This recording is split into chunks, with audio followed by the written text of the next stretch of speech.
食素食對我哋嘅財運有冇幫助？咁食素食對我哋嘅身體健康啲之外，仲有啲咩好處呢？我想問大家一個問題，你哋覺得打坐可唔可以成佛啊？你哋覺得唸經可唔可以即刻做仙呢？我當然鼓勵大家食素食啦。咁食素食嘅背後嘅原因同埋一啲道理又係啲乜嘢呢？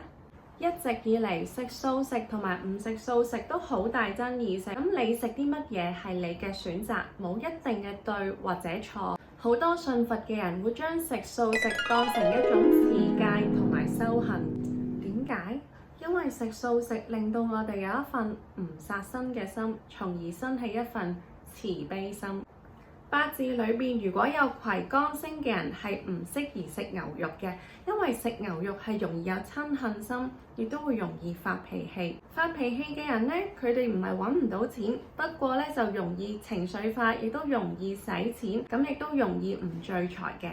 每個人嘅選擇，每個人嘅行為，個人造業，個人承擔，而呢個業力咧可以只係善業或者係惡業。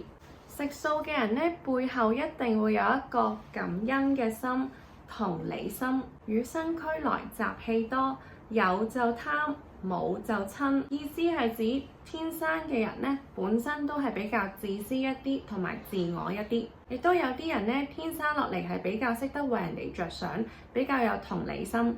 無論係邊一種都好。宗教嚟講，戒律係好重要，戒律可以有一份智慧，戒定慧。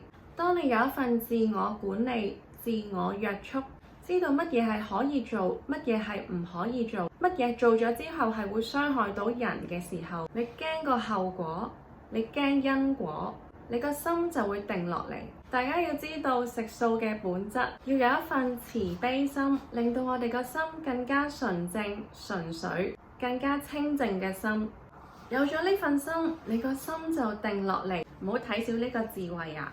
你遇到問題嘅時候，你能夠冷靜去解決問題，你喺關卡裏邊唔會棘咁耐，亦都有能力幫助人哋解決問題。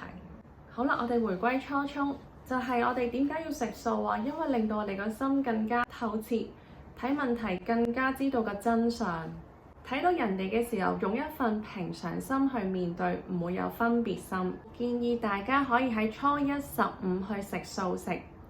啱啱修行嘅各位，提醒大家一件事，就係凡事都唔好太心急，我哋慢慢嚟，一步一步咁樣去做。祝各位身體健康，生活愉快。